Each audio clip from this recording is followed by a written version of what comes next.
Sejam bem-vindos para mais um dia. Começamos aí o propósito e começamos essa série de devocionais, palavras que serão lançadas aí, né, no nosso canal para que as pessoas possam ser edificadas, né, pelas palavras dos irmãos, filhos que o Senhor tem dado. Eu quero começar orando e hoje quem vai ministrar essa palavra vai ser a pastora Rafaela. Ela vai trazer esse tempo aí de devocional para nós. Bem, mas eu quero orar, como nós temos declarado, esse é um tempo de colheita, esse vai ser o tempo de colheita abundante, esse vai ser um tempo de muita glória ministrada e revelada. Então a gente quer estar orando aí e liberando a palavra para a pastora poder trazer trazer essa palavra para nós. Pai, nós oramos, pedimos a tua bênção, pedimos as tuas virtudes, pedimos, meu Pai, a tua graça sobre esse dia, que seja um dia sobrenatural, que nesse dia nós venhamos alcançar do Senhor tudo aquilo que já está liberado para nós. Eu abençoo cada um que está aqui, cada um que vai ouvir essa palavra, que essa palavra ela entre, meu Pai, como uma semeadura para um tempo de colheita. Profeticamente declaramos que passamos os trilhos cortantes e aramos os teus filhos para que eles estejam prontos para receber cada palavra. Eu abençoo a casa, a família, eu abençoo, meu Deus, a economia e declaro que toda guerra que tem se levantado agora seja paralisada. Que os teus filhos vivam em shalom, em paz e abundância. Eu declaro que portas se abrirão, economias serão ativadas, filhos serão resgatados, famílias serão transformadas. Toda saúde que está debilitada agora seja restaurada à origem, ou seja, sejam curados em nome de Jesus. Eu abençoo e declaro as virtudes do Senhor sobre a tua casa e sobre a tua vida, em nome de Jesus. Amém. Amém. Pastora Rafa, Deus abençoe. Fique à vontade. Bom dia, queridos. Shalom. Como a pastora André já estava preparada aí, né? Se alguém some, ela tem que assumir. Queridos, eu quero ministrar uma palavra para vocês. Eu vou ler alguns textos, mas não vai dar tempo de a gente abrir tudo. A gente já combinou isso aí lá no grupo. 2 Coríntios 7:1 vai ser o primeiro. Esse eu vou ler aqui com vocês. 2 Coríntios 7:1. Vou ministrar um pouquinho, queridos, sobre pensamentos. Amém? Diz assim: tendo, pois, ó amados, tais promessas, purifiquemo-nos de toda a impureza, tanto da carne como do espírito, aperfeiçoando a nossa santidade no temor de Deus.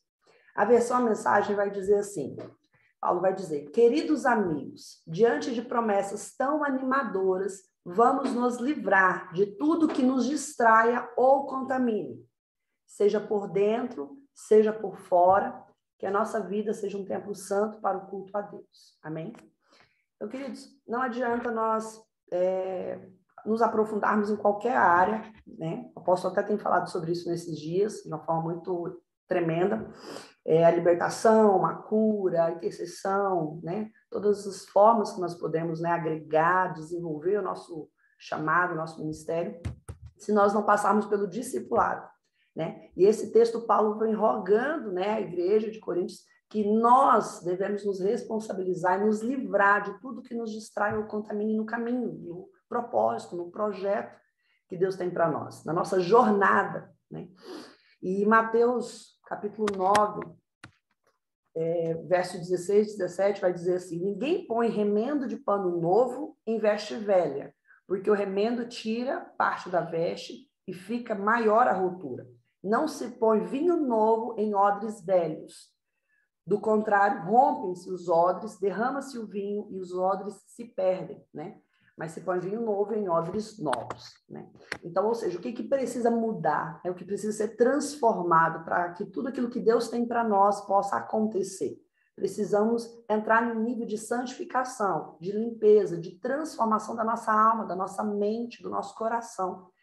E limpar, né, verdadeiramente a base que é a nossa mente, né? Tudo começa na mente. Provérbios 4, 23, na versão, na tradução, né, nova linguagem de hoje, vai dizer assim: tenham cuidado com o que você pensa, pois a sua vida é dirigida pelos seus pensamentos, né? Então, o pensamento, na psicologia vai dizer que o pensamento ele é um ensaio da ação, né? Então, o pensamento ele é a base de tudo aquilo que a gente vai fazer na nossa vida. Então, todo pensamento ele vai fazer um caminho, todo pensamento vai gerar um fruto. Então, nós precisamos cuidar dos nossos pensamentos, nós precisamos limpar os nossos pensamentos, purificar os nossos pensamentos. Os nossos pensamentos, eles podem ser basicamente classificados em pensamentos sobre nós mesmos, pensamentos sobre o outro, sobre as pessoas, pensamentos sobre Deus e pensamentos sobre o futuro. E aí, cada uma dessas áreas de pensamentos vão gerar frutos diferentes. Vão nos preparar, nos autorizar, assim dizendo, para trilhar os caminhos de vitória, de restauração, de conquista, de salvação, ou o contrário, onde nós vamos permanecer presos, onde nós vamos permanecer travados, limitados, né? Em uma vida escrava, naquela área, naquele sentido. Então, nós podemos pensar bem sobre os outros, até pensarmos bem sobre Deus, mas se nós pensarmos mal sobre nós, não será possível nós desfrutarmos o futuro esperado. Nós chegarmos em tudo aquilo que Deus tem para nós. Na verdade, Jeremias 29, 11 vai falar sobre isso. Deus vai falar que Ele sabe os pensamentos que Ele tem ao nosso respeito. Pensamentos de paz e não de mal.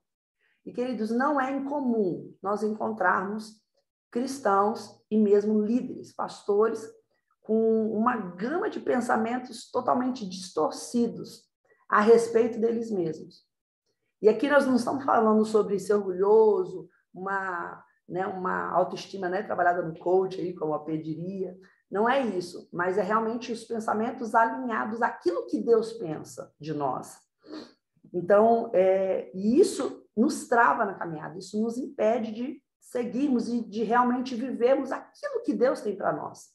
Não é acharmos que somos bons e que podemos, mas é nele, a identidade que nós temos nele, a restauração de valor que nós temos em Jesus. Nós vamos ver isso, o quanto que o pensamento de Moisés a respeito dele foi ali naquele início, fez a coisa patinar, a coisa se demorar, digamos assim, no processo de Deus falando para Moisés. Moisés, quase que Deus teve que descer para Moisés, eu estou falando, eu estou contigo, bora, para de mimimi, né? Para de vitimismo. Mas o quê? Por causa dos pensamentos que ele tinha a respeito dele mesmo. Então, pensar de uma forma distorcida, vamos falar do 1, né? Pensar de uma forma distorcida sobre nós mesmos vai gerar muitas consequências emocionais. Vai gerar uma continuidade nas nossas prisões, as prisões da alma que nós temos. Os nossos relacionamentos vão ficar afetados, porque a forma como a gente se relaciona com o outro está ligado, primeiro, à forma como eu me relaciono, como eu penso a respeito de mim, né? Então, às vezes, Deus tem lugares para nos levar, mas se eu penso quem sou eu, né? Não, você realmente não é ninguém, mas em Jesus você é alguém chamado, escolhido e eleito para estar naquele lugar, para falar aquele povo, né? Então, as demais áreas da nossa vida ficam afetadas. O nosso profissional, o nosso financeiro, o relacionamento conjugal, amoroso, afetivo, fica prejudicado por causa daquilo que pensamos sobre nós mesmos, tá? Ou seja, a nossa identidade, ela está baseada naquilo que nós pensamos sobre nós. E segundo, a forma como nós pensamos, distorcida sobre as pessoas, vai gerar dificuldades nos nossos relacionamentos, desconfiança, ciúmes, comparação, competição e tantas outras coisas, por causa de uma distorção na forma como nós pensamos sobre as pessoas. E quando nós pensamos de uma forma distorcida sobre Deus, isso nos coloca em um relacionamento profundamente limitado com um Deus que é ilimitado. Amém? Então, coloca um Deus distante, porque se eu penso que Deus é muito ocupado, que eu sou muito um nada, porque Deus vai, né? Deus se preocupa com fulano, com ciclano, olha como eles são maravilhosos. Então, ou seja, a distorção do que eu penso sobre mim, distorção do que eu penso sobre Deus, vai me colocar num relacionamento limitado com o Deus que é ilimitado. Então, eu vou colocar Deus como um Deus indiferente, um Deus que não está preocupado com um Deus que não olha para mim, um Deus que é seletivo. Então, nós precisamos olhar para isso e tentar identificar o que eu realmente penso sobre Deus. O que eu penso sobre as promessas de Deus. E quando eu penso de uma forma distorcida sobre o futuro, queridos, eu vou entrar em uma gama de disfunções emocionais. Eu vou entrar em medo, né? Como que é o meu futuro? O que vai ser? Então, eu vou entrar em medo, ansiedade e outros transtornos, né, na área emocional, insegurança, confusão, desânimo. Por quê? Porque eu tenho pensamentos distorcidos em relação ao futuro. Eu quero ler também agora com vocês Filipenses 4:8. Filipenses, capítulo 4, verso 8.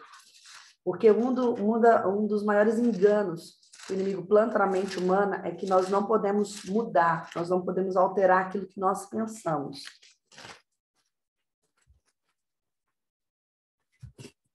Bom, Filipenses querendo fugir da minha vida.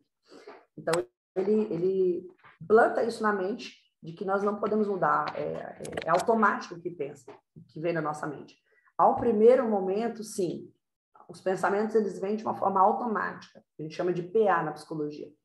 Só que a palavra vai dizer para nós em Filipenses 4:8, finalmente, irmãos, tudo que é verdadeiro, tudo que é respeitável, tudo que é justo, tudo que é puro, tudo que é amável, tudo que é de boa fama, se alguma virtude há e se algum louvor existe, seja isso que ocupe o vosso pensamento. Amém?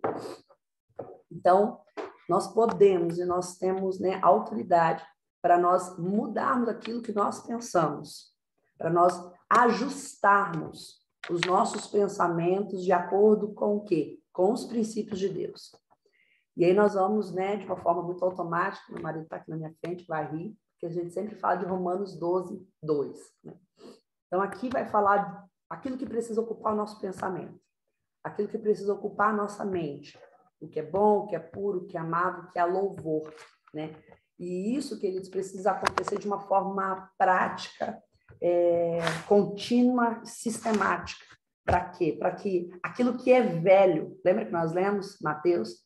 Não se põe nada novo naquilo que tem base velha, ou seja, roupa velha, não faz costura nova, né? Não se coloca remendo novo, não se coloca vinho novo em odre velho, ou seja, a estrutura, né? Posso melhor do que ninguém pode falar sobre isso. As estruturas velhas, né?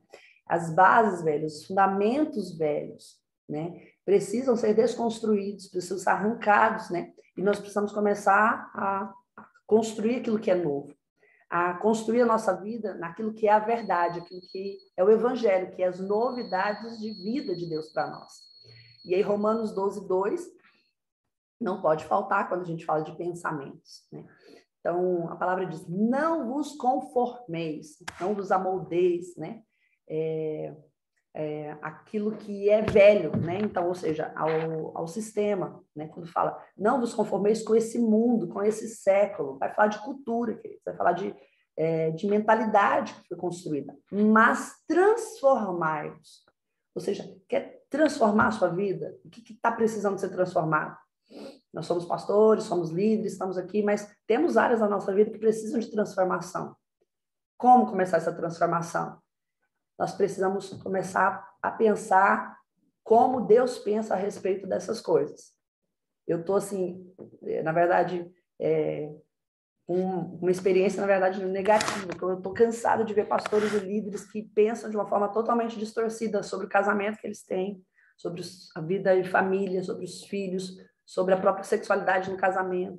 Por quê? São a forma de pensar que foi construída pelos pais, pela família, pela igreja, que não vivia uma forma bíblica, né? Então, não vos conformeis com esse século, mas transformai-vos. Como? Pela renovação do vosso entendimento. Então, nada, queridos, nada na nossa vida se transforma se nós não renovarmos a nossa forma de pensar. Se nós não pensarmos como Deus pensa. Não vos conformeis, mas transformai-vos pela renovação do vosso entendimento. Para quê? Para que sejais capazes, para que podeis experimentar a boa, a agradável e a perfeita vontade de Deus. Então, existem níveis, né? Eu entendo assim, existem níveis da vontade de Deus. E quanto mais nós mudamos, quanto mais nós renovamos o nosso entendimento, mais nós transformamos a nossa vida e mais nós vamos nos tornando capazes, vamos começando a experimentar níveis da vontade de Deus. Então, na minha vida, eu acredito que assim na sua também, existem áreas que nós ainda estamos na boa vontade de Deus. Existem outras que nós estamos na agradável. E tomara que nós tenhamos algumas áreas que nós estejamos na completa, na perfeita. Perfeita é aquilo que é completo, que não falta mais nada. Na completa vontade de Deus. Quanto mais eu renovo meu entendimento, quanto mais eu mergulho na palavra, quanto mais eu renuncio, eu desconstruo aquilo que foi construído em mim pela vida, pelas experiências, pela família, pela sociedade, pela cultura, pela mídia, né? Pela palavra distorcida. Né? Quanto mais eu desconstruo isso e começo a pensar como Deus pensa, começo a renovar o meu entendimento, mais eu vou transformando a minha vida e vou vivendo os níveis da vontade de Deus, de uma forma mais profunda, mais verdadeira. Por isso nós vamos ver pessoas que fluem, que constroem, que edificam, que fazem, né, entre aspas, acontecer. Por quê? Porque, como diria o apóstolo, o sistema foi mudado, entendeu?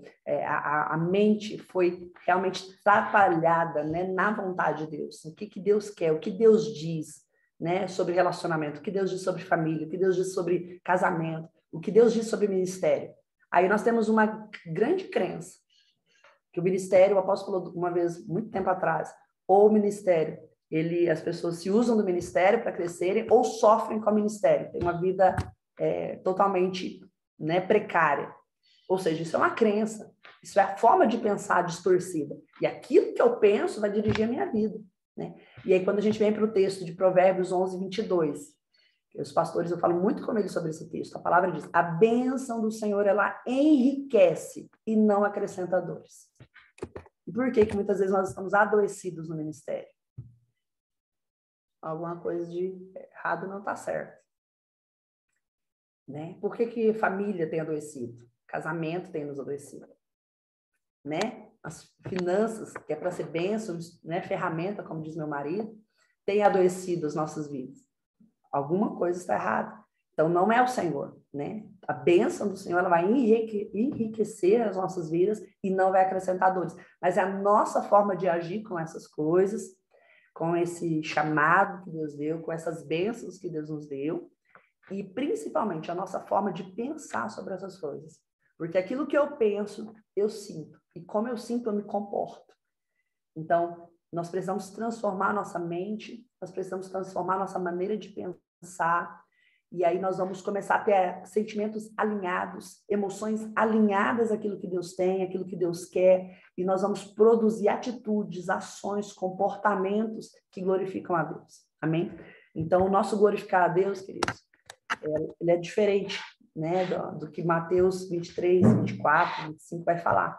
Não é as nossas atitudes somente, não é o nosso comportamento somente. Uma atitude boa com o coração errado, contaminado, é religiosidade. Então, eu preciso mudar o meu coração, eu preciso mudar a base, os pensamentos. para que o Senhor possa derramar vinho novo em odres novos, para que o Senhor possa manifestar as promessas, os chamados, os propósitos dele na nossa vida, como o texto que nós lemos primeiro, que nós possamos nos limpar de toda distração e contaminação que vem na nossa alma, que vem na nossa mente, para que possamos viver todas as promessas e propósitos de Deus para nós. Amém? Então, eu queria deixar essa palavra com vocês, sobre os pensamentos, que nós possamos, nessa semana, né, observar. Nós não mudamos nada que nós não reconheçamos que precisa ser mudado. Então, nós precisamos olhar para nós, no nosso dia a dia, em coisas pequenas, queridos. Como estão os nossos pensamentos? Eu vejo pessoas falando, não, melhor vai viver o chamado, viver o propósito, filho, vai dar trabalho. Sim, mas são heranças do Senhor, é isso que a palavra diz. Então, em cada coisa, em cada área, nós precisamos passar uma limpa, passar um pente fino mesmo, se aquilo que nós estamos pensando, de forma natural, rápida, automática, está alinhado àquilo que Deus pensa, àquilo que Deus diz, ou não. E aí nós precisamos nos curar, nós precisamos nos restaurar, para que nós possamos viver as promessas de Deus sem contaminação, sem distrações no nosso caminho. Amém? Eu queria orar com você. Pai, nós submetemos agora, Senhor, a nossa mente, o nosso coração diante do Senhor, diante da Tua palavra, Senhor, porque a Tua palavra ela é a verdade absoluta, Pai. A Tua palavra ela é luz, e onde a luz é lançada, Pai, toda treva, toda escuridão, Senhor, é dissipada. Espírito Santo de Deus, nós somos ministros, nós somos pastores, nós cuidamos do povo, Pai. Nós derramamos sobre o povo, mas, Senhor, nos limpa e nos lava para que nós possamos ministrar a Tua palavra pura, santa, Senhor, sem mistura, sem contaminação das nossas experiências, dos nossos medos, traumas, inseguranças, das nossas crenças que ainda não foram desconstruídas diante do Senhor. Pai, eu peço que o Senhor venha nesse dia nos conduzir nessas palavras que lemos sobre os pensamentos, que os nossos pensamentos sejam santificados, purificados, transformados, Pai, para que a nossa vida seja dirigida na verdade, na luz do Senhor, que nós possamos ativamente nos responsabilizar, porque a Tua palavra diz, não vos conformeis, nós precisamos não nos conformarmos, nós precisamos, Pai, restaurar, transformar, curar a nossa mente, o nosso coração, para que sejamos instrumentos preparados, para que sejamos aprovados, para que sejamos verdadeiramente odres novos, para que o vinho do Senhor, para que tudo aquilo que o Senhor tem possa ser derramado sobre nós e nós possamos ser instrumentos e derramar sobre os outros. Nós clamamos, Senhor, nessa manhã, olha para nós e nos ajude, Senhor Jesus, a transformarmos pelo Teu poder, pelo poder do Teu Espírito Santo, possamos ser transformados, santificados, alinhados, para que possamos, Pai amado, honrar o Teu nome, glorificar o Teu nome em todas as coisas e também, Pai, viver todas as Tuas promessas, todos os Teus projetos, todos os Teus sonhos para nós, porque os nossos pensamentos dirigem as nossas vidas. Nós Te agradecemos por essa palavra, porque a Tua palavra é a verdade. Em nome de Jesus, amém. E amém. Amém. Amém. Glória a Deus. Obrigado, pastora. E que vocês possam receber essa palavra e ser mudados de dentro para fora. Que o Eterno abençoe. Fiquem com Deus. Um dia abençoadíssimo em nome de Jesus. Shalom.